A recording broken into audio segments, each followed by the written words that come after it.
Bom, obrigado mais uma vez. Saudar a todos os telespectadores da STV e do Manhãs Alegres, dizer que este é dos programas um dos programas mais cultos ou de cultura geral, e é um programa que abrange todas as idades. Tenho assistido com muita regularidade e agora vou enrolar muito porque eu estou à espera das bolachinhas da nossa cozinheira. Então daqui não saio sem provar. Sim, é verdade, mas pronto, como ponto de partida posso dizer sim, de facto. Hoje em dia, não sei se vocês sabem, mas a viatura hoje mata mais que o terrorismo em Cabo Delgado.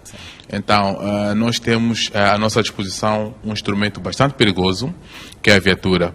Mas, por exemplo, em princípio, quando existem normas de direito penal, criminal ou normas de direito estatal, é em vista evitar que haja, portanto, ofensas corporais que podem causar lesão ou morte. Mas porque não podemos evitar, portanto, as viaturas, porque evitando a viatura nós paramos com a economia, não há construção, não há transporte, não há nada. Então nós temos que continuar a fazer-nos transportar pelas viaturas, com todos os riscos. Então a solução foi exatamente criar um comando normativo, não é? Para que todos nós possássemos andar, portanto, em paz e em liberdade, portanto, nas estradas. Imagina só se tivesse que sair daqui para Matola, em que cada condutor, em que não existisse código de estrada. Vamos supor que cada um andasse na direita, pela esquerda, fizesse qualquer manobra.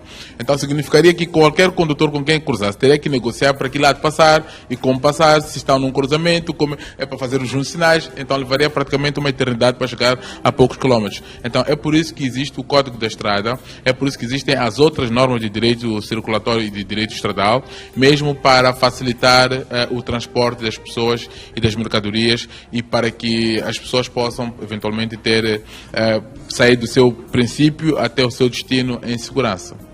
Muito bem. E gostávamos de perceber como é que se classifica este tipo de crime, mesmo quando não há intenção de matar a vítima claramente. É verdade, sim.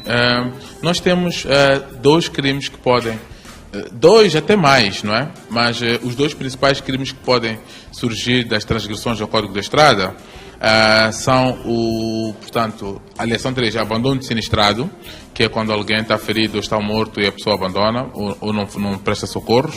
Temos o homicídio involuntário e as ofensas corporais involuntárias. Depois também temos os danos e temos outras transgressões. Nós podemos dizer que a maior parte do comando normativo do direito estradal ou do Código de Estrada é classificado por transgressões. O que são as transgressões? Transgressões, como se diz, são normas de direito, são normas, portanto, de ordenamento social. O que é norma de ordenamento social? São normas que pretendem que as coisas estejam mais ou menos em ordem, em que não haja um caos. Por exemplo, quando nós verifica-se um acidente numa autoestrada, numa estrada que há muita circulação, então há depois um conglomerado muito grande de viaturas, que ficam todas elas, portanto, fica ali um engarrafamento, como nós chamamos, que depois já ninguém passa. Então, estas normas visam exatamente evitar este tipo de situações em que as pessoas ficam engarrafadas, ficam todas, portanto, sem qualquer, portanto, locomoção. Então, a existir o Código da Estrada, visa exatamente, primeiro, ameaçar as pessoas. Dizer que, olha, cuidado, se passas por um sinal, portanto, vermelho, podes ter uma multa e, portanto, as penas pecuniárias, que são as penas de multa ou penas que têm a ver com dinheiro, são penas que visam necessariamente, primeiro, repor uma situação que foi transgredida e depois também evitar que outras pessoas cometam as mesmas transgressões. Então, basicamente, é esta a base. Muito bem. E olhando para esta nova lei, em termos de sanções, o que vem a alterar? Olha, é preciso perceber uma coisa. O Código da Estrada, que nós usamos até 2011, foi um Código da Estrada do tempo colonial aprovado em 1964, penso que foi isso. Não, 54, sim. 1954, o Código da Estrada que nós usávamos até 2011. E era um bom Código da Estrada, diga-se. Só que tinha normas que estavam algo ultrapassadas, como, por exemplo, os limites de velocidade, algumas regras, portanto, de cruzamento. E estas normas, e também algumas regras obrigatórias, como, por exemplo, o seguro obrigatório, normas de inspeção, etc. Então, este código do 54 foi depois revogado por um novo código de 2011, que depois teve alguma alteração mesmo em 2011. E o código que estamos a usar agora é código de 2011, só que é preciso que se esclareça, portanto, aqui a todos telespectadores, perdão. Este ano foi lançado em livro, que até trago aqui, não é? Passa publicidade, não é? Que é da minha autoria, que é o Código da Estrada, Transgressões e Multas. E este livro não é necessariamente um novo Código da Estrada.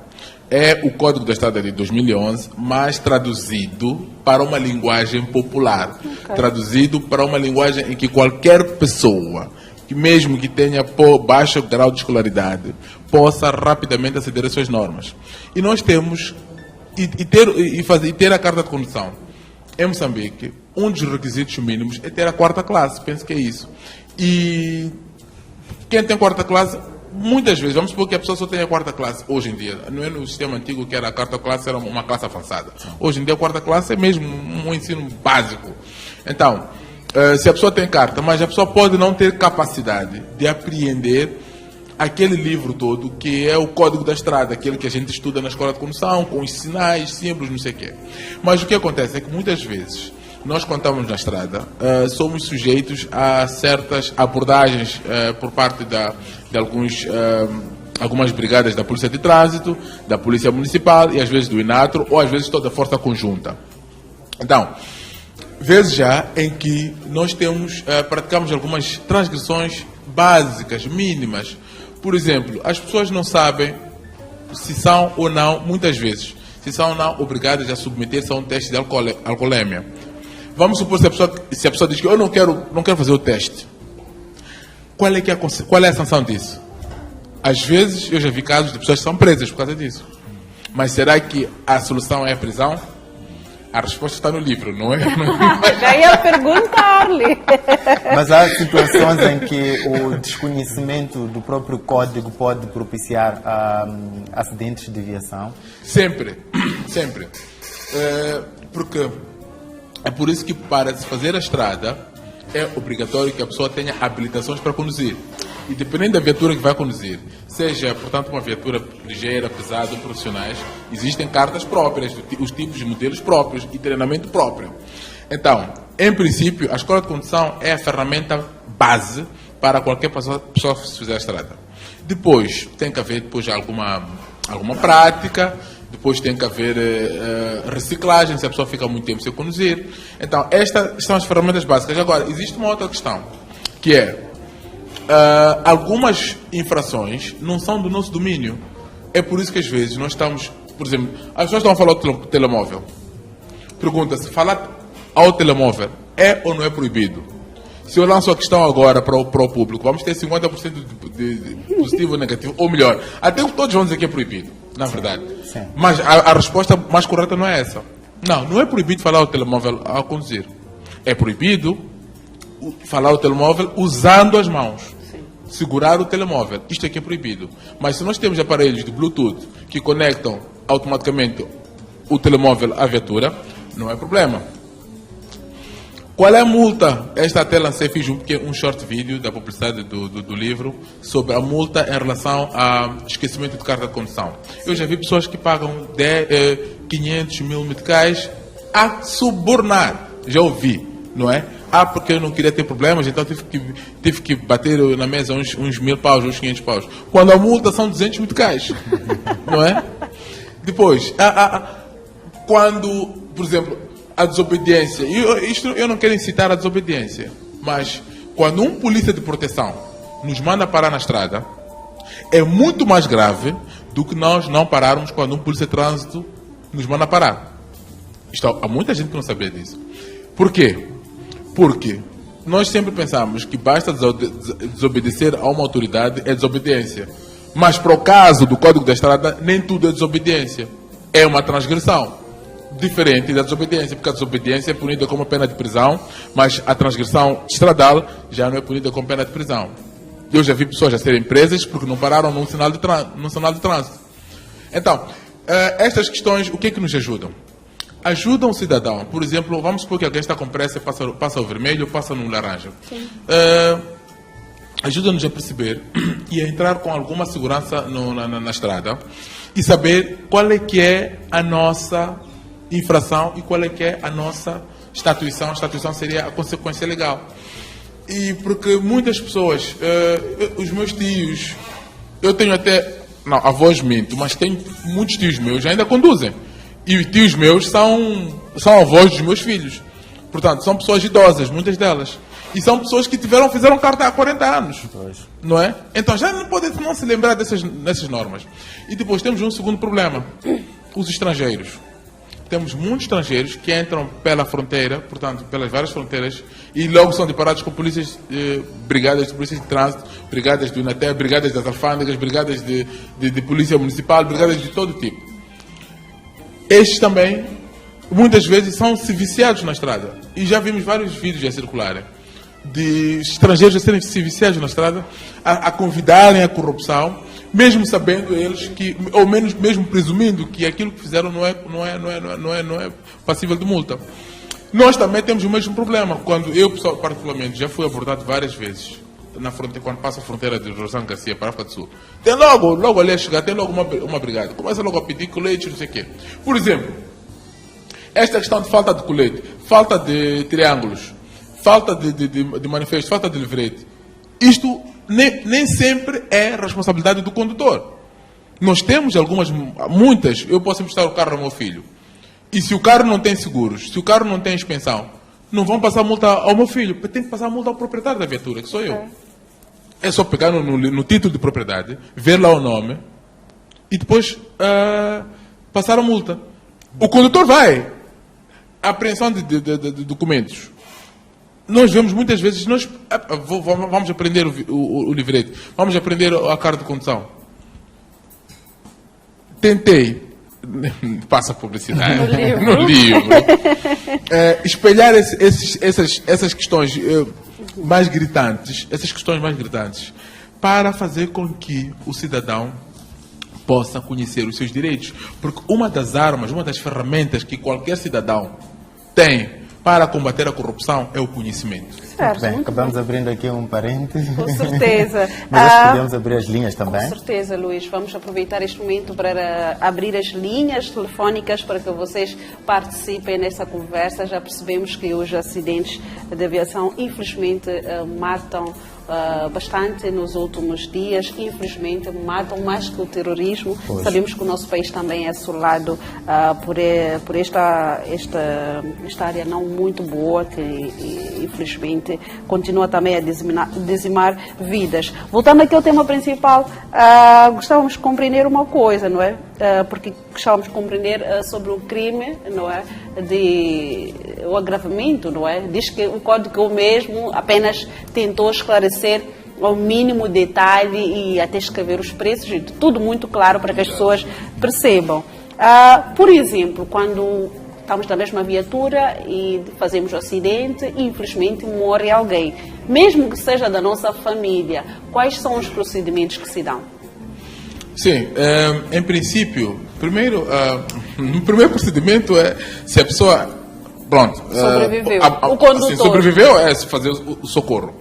É preciso esclarecer o seguinte: qualquer pessoa que está na estrada, seja peão ou condutor, vê um acidente, deve socorrer. Deve. Não socorrendo, arrisca-se a praticar o crime de abandono de sinistrado. E é um crime punido até com pena de prisão.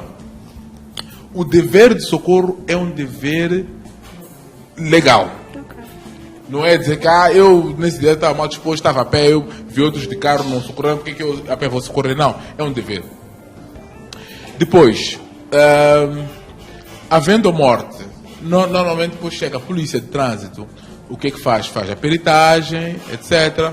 Depois lavra um auto de notícias que vai remeter ao Ministério Público. Do Ministério Público vai, eventualmente, se for um crime, vamos supor, porque vezes já em que a morte pode ser apenas um incidente, não é? Aí trata-se de um crime cujo processo não pede investigação, vai diretamente ao tribunal para julgamento.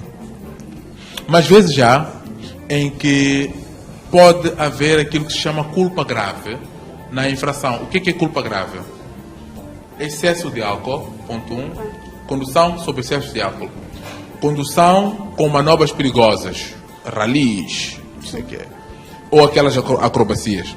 E também há um terceiro elemento que é excesso de velocidade. Excesso de velocidade, manobras perigosas e álcool. Álcool ou drogas, não é?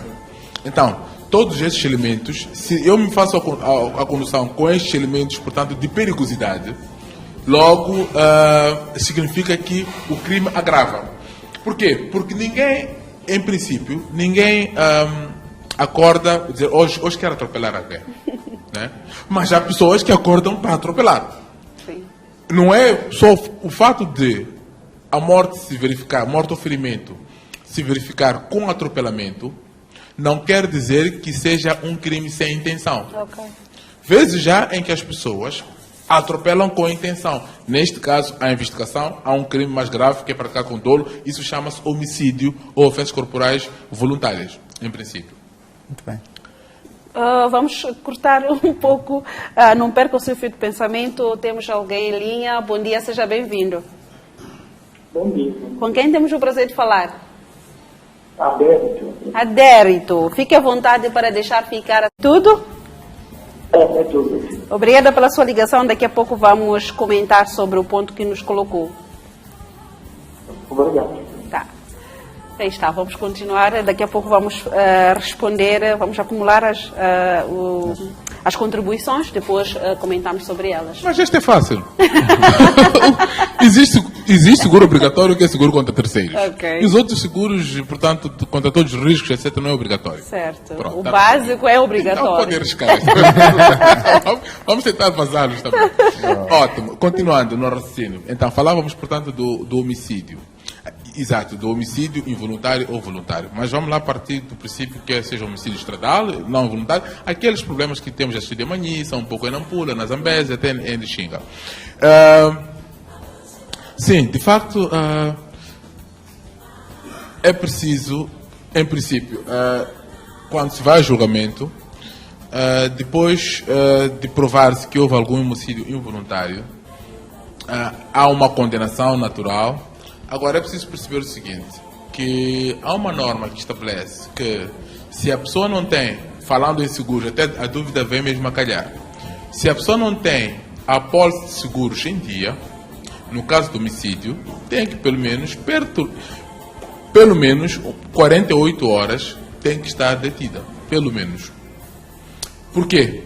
Porque não havendo apólice de seguro e havendo homicídio, assim a norma estabelece. Mas se a pessoa tem os seguros em dia, então não há detenção preventiva, que é uma detenção exatamente para acautelar que todos os dados da pessoa estejam eventualmente estejam sedimentados e para evitar que aquilo que acontece muitas vezes, que é pessoas que depois de terem estes problemas acabam fugindo. Eu, na altura, quando residia na província de Manica, como procurador, eu assisti vários casos. Portanto, ali é um corredor praticamente de pôr da beira, depois meter os produtos em Zimbábue e no Interland. Então, tínhamos muitos casos de acidentes mortais praticados por camionistas de estrangeiro, portanto, zimbabuianos, malauianos, zambianos, etc. Que eles só, portanto, respondiam por aquele processo no dia que estavam com a polícia. Depois de terem, portanto, a liberdade ou a autorização para sair, nunca mais eram vistos, nunca mais eram falados. Tivemos vários processos arquivados por pessoas que não tiveram, portanto, processos não tiveram continuidade. E depois temos o problema indemnizatório. Há várias pessoas que ficam prejudicadas. Nós temos já, penso que a Anviro, que é uma associação, portanto, de defesa dos acidentados. Por acaso estaremos em conversa com eles ainda hoje. Ótimo, então não quero fazer spoiler. Então, antes de continuar, vamos atender o Salatiel, que nos liga aqui de Maputo. Bom dia, Salatiel, seja bem-vindo ao Manhãs Alegres. Sim, bom dia, sempre. Muito bem. Qual é a sua contribuição ou dúvida? Fui. Estava lá pessoas, eu cheguei, parei. Eu vi que a senhora estava a posto. Eu lá eu vou te beleza. Certo. Muito bem. Salatiel, há mais alguma coisa? Não, simplesmente isso. Quando sobrou esse final, e lá dentro. Está mesmo em Sim. defesa das vítimas. Aproveito também, falando da Anvil, que é uma associação de defesa, portanto, dos acidentados, que há um grande problema. Falava de um problema de ressarcimento das vítimas, não é? Nós temos pessoas que até hoje estão com problemas psicomotoras graves, não é? Em resultado de acidentes de viação. Então, tudo isto mostra, em algum momento, que há necessidade de haver um maior engajamento por parte das autoridades, no sentido de responsabilizar, portanto, todos aqueles que se metem em acidentes. E é preciso também... Não. Posso? Mas queria dizer que ainda sobre isso, há quem diz que quando matamos ou ferimos alguém por consequência de um acidente, teremos que sustentar ou, sei lá, a família ou a pessoa por resto da vida. É bem assim? Mais ou menos. Mais ou menos. Mais ou menos, quando é que isto acontece? Isto acontece por dois motivos. Primeiro, quando não há processo e as pessoas decidem resolver-se, portanto, amigavelmente. O que acontece? Fica à vontade, não vamos meter processo, eu vou lhe ajudar, não sei o quê. Então, sempre que fizer uma temperatura... Normalmente as pessoas têm problemas de... ferimentos nos ossos, etc. Então, quando faz mau tempo, aquilo começa a doer e a pessoa logo lembra-se que, olha, essa dor foi causada pela Anísia, então deixa-me... Portanto, ligar para ela para ver se ela me ajuda, porque eu estou com dor de comprimidos, etc. Eu penso que o melhor é sempre... pautar por manter os processos em tribunal, desde